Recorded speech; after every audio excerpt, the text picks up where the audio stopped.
જય માતાજી। લગ્ન વિધિ વિશે નાની પણ અગત્યની માહિતી।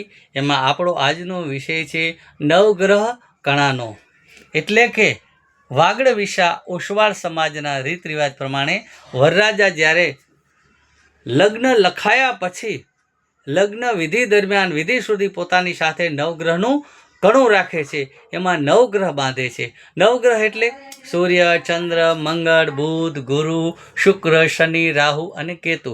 આ નવગ્રહનું કણું બાંધવાથી સાથે રાખવાથી ગ્રહનો દોષ દૂર થાય છે અને નવગ્રહના આશીર્વાદ પ્રાપ્ત થાય છે।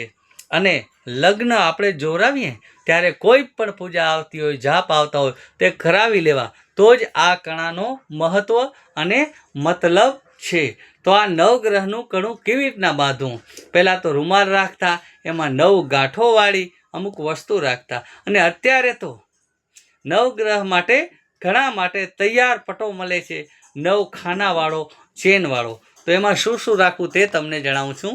તો પહેલા ખાનામાં બદામ સાથે લવિંગ, બીજા ખાનામાં એલચી સાથે લવિંગ, ત્રીજા ખાનામાં સોપારી સાથે લવિંગ, ચોથા ખાનામાં ખીલી ત્રાંબાની અથવા તો લોખંડની એની સાથે લવિંગ, અને પાંચમું જે મેન ખાનું કહેવાય ગુરુનું, એમાં લગ્ન લખેલું જે પડવું હોય ને પડીકું, એ રાખવાનું અને એની સાથે લવિંગ રાખવાનું।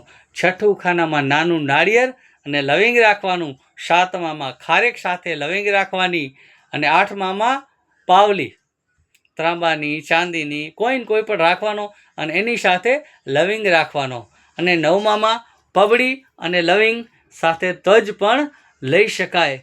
અને નવગ્રહનું કણું બાંધતી વખતે બોલાતો મંત્ર: બ્રહ્મા મુરારી સ્ત્રીપુરાંશકારી ભાનુ શશી ભૂમિ સુતો બુધશ્ચ ગુરુશ્ચ શુક્ર શનિ રાહુ કેતવ સર્વે ગ્રહા શાંતિ કરા બ્રવંતુ। હે નવગ્રહ દેવતા, શાંત થાજો, વર કન્યાની રક્ષા કરજો, અને લગ્ન વિધિ દરમિયાન કોઈ પણ ગ્રહનો દોષ હોય તો તે દૂર કરજો, એમનું લગ્ન જીવન સુખી થાય એવા આશીર્વાદ આપજો।